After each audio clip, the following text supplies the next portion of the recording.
fight night, Bleachfield versus Barber takes place this weekend, and I'm predicting the entire card, starting off with the prelims, finishing with the main event. This is a generational card, the likes that we've never seen before in the UFC. Joking, obviously. But let's start off. We're going to start with the prelims. I'm going to start with the prelim opener of Rainier dos Anjos versus Elise Adeline. Now, this fight, there's a lot of fights in the card that I want to predict, I want to break down, I want to let you know what I think, and I want to do it in depth. This is one of the fights which I can't really do that because Elise Adeline 0-2 in the UFC, Reina dos Anjos 0-2 in the UFC. Both should not be here by any means. Elise Adeline, I think, is 9-7 professional record. Reina dos Anjos is 14-8. That's not UFC quality, and by all means, they should not even be here. And the only reason why they're here is because, well, the UFC women's flyweight or strawweight division, I believe, is so lackluster of talent and volume. We're just recruiting anyone at this point. So I'm going to go with dos Anjos winning this one. I'm not going to give any breakdown, reasoning, anything for this. She is the betting favorite. Adeline could get a win. I'm not really bothered about this fight. It's not really one I want to break down too much. But Marco Merdos versus Balach Oki is one that I do want to break down.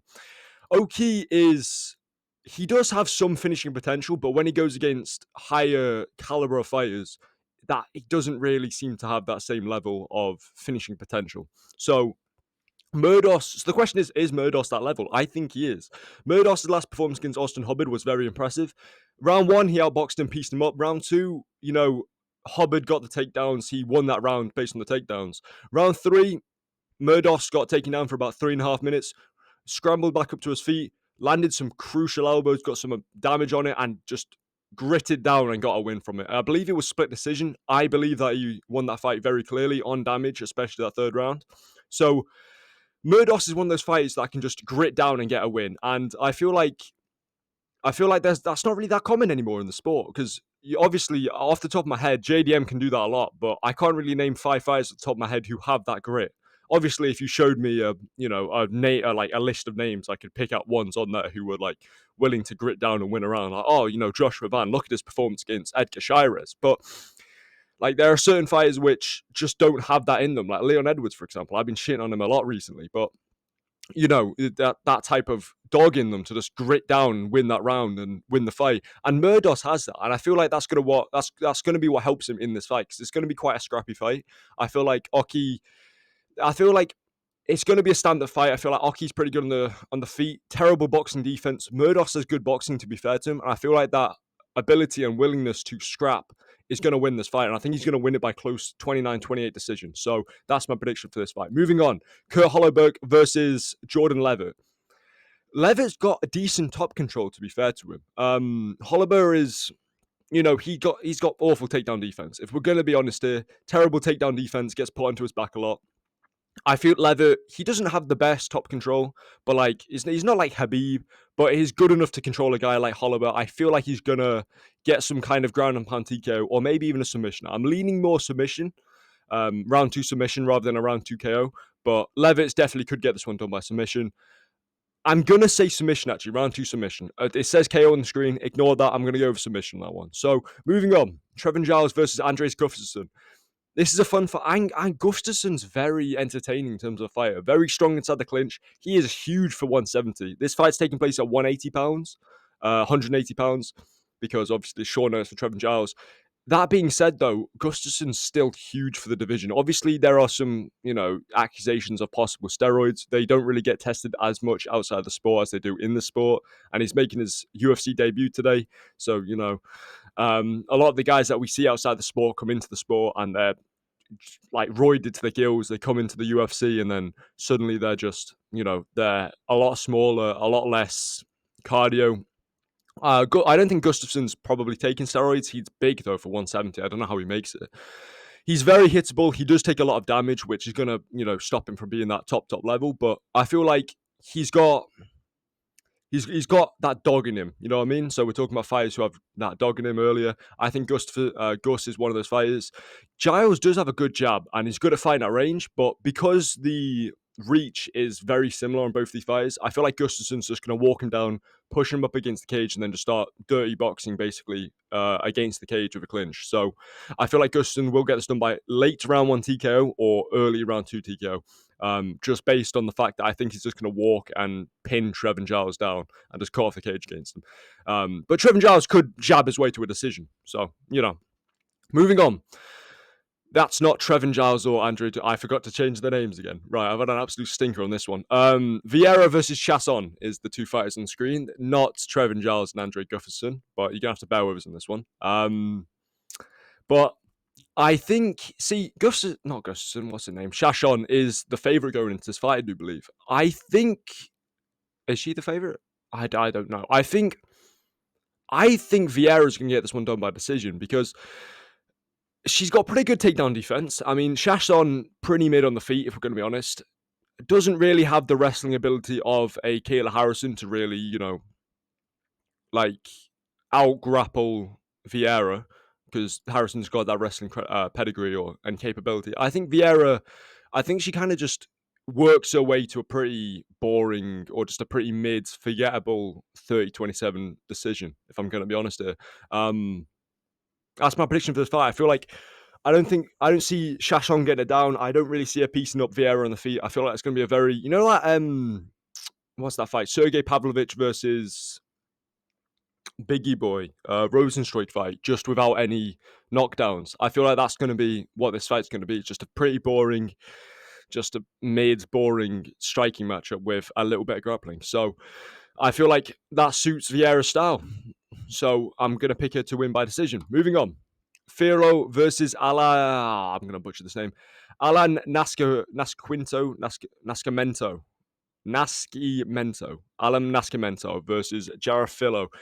See, this is interesting because Nascimento has spent 2 years out of the cage, but then when you think about it, Filo's best win is Ode Osborne, which Ode Osborne, he's all right. He's not good. I probably should have been cut from the UFC, but he did get a good knockout win last time. I think that was in March. It was definitely an Apex card. I think that was. Damn, what card was that? Delidze versus Vittori. Mid card, by the way. I'm going to go over round 3 submission for Vilio, though. I feel like he is the better grappler. I feel like on the ground, he's a better grappler. I also feel like Allen's spent too long at the cage. I'm going to go over round 3 submission because I just feel like I can see Allen maybe gassing out a little bit and Filio just kind of putting a little bit more pressure on him and just being able to apply more. What's the word? Just be more durable within the grappling exchanges and be able to cinch up a rear naked choke in the back of Nascimento. So that's some absolute bollocks, but we'll move on. To the main card. We're going to start off the main card with Zachary Reese versus Dusko Toshkovic. I like Zachary Reese. I think this fight is not making the distance whatsoever. Toshkovic kind of looks like a sneaker a little bit, you know what I mean? Anyway, this fight's not making the distance. Both these guys are going to just, scrap each other. It's a little bit of a mid-off, if we're going to be honest. Two mid-fighters going at it.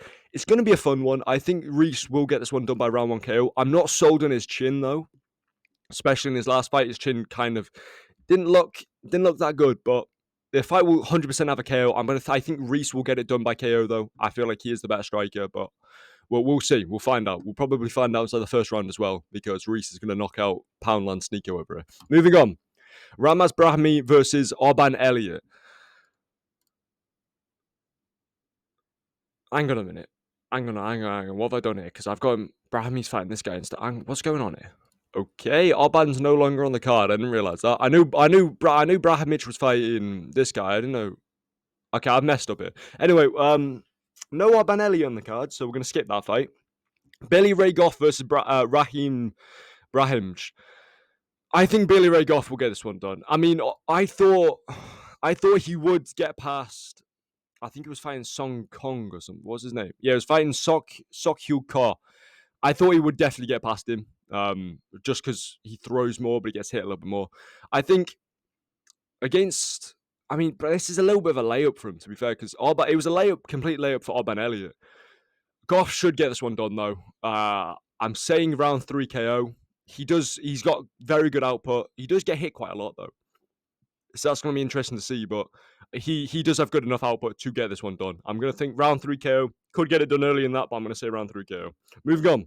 Mateusz Gamrot versus Ludwig Klein. Listen, Klein is very good. You don't just get a jump up to number 8th in the ranking from being unranked for no reason, okay? But Mateusz Gamrot is very, very good. Now, he does leave it very close, and that's something I'm going to touch on now. That Hooker fight, I think, was a robbery, but very close fight. Sarukin fight, very close. I thought Sarukin won that fight, but you don't go tit for tat with Arman Sarukin for no reason. If you're terrible at fighting, you don't go tit for tat with Arman Sarukin. I thought he beat Dan Hooker. What other fights we got here? Lost to Benil Dariush. Split decision with Jalen Turner. That was a close fight. I'm looking at this now. I think Gamrot gets this one done. I think he gets it done by close decision though. Klein is very good. I think Gamrot's just too good for Klein, and you're not going tit for tat with Arman Sarukin if you're not good at the sport, or you're not. Yeah. So I think Gamrot gets it done by close decision. Wouldn't be surprised if Ludwig Klein takes this one though, especially on the feet. Just Gamrot doesn't. He's improved his striking a bit, but that's definitely where his weak spot is in the game. In his game. That made no sense. Moving on. Aaron Blanchfield versus Macy Barber. I think Blanchfield will get this one done. I've got Blanchfield winning the fight. I want to see what the odds are for this fight, though, because slight favourite for Blanchfield. Okay. See, the weak spot for Blanchfield is on the feet. We saw that against Firot. Blanchfield couldn't get past a check hook and a side kick to the head. So, or just a side kick, really, because he was throwing him to the body and ripping him to the head as well. Barber should have the advantage on the feet. If Blanchfield mixes in the takedowns, though, I feel like she can win a round-by-round scoring. Just in the case of, she survives on the feet a little bit, doesn't get hit too much, takes it down, does decent amount of damage to the ground. I don't think she's going to get a submission. I think this fight 100% goes to a decision every single time, 9 times out of 10. I feel like this fight will go to a decision. I feel like if Blanchfield can mix in the takedowns early enough inside a round, she can win a round-by-round fight. 49-46, Blanchfield win. Let me know what you think of my predictions, and I'll see you in the next video. Goodbye. Actually, come back for my recap video that I'm going to be making Sunday, and I'll see you in the next video. Goodbye.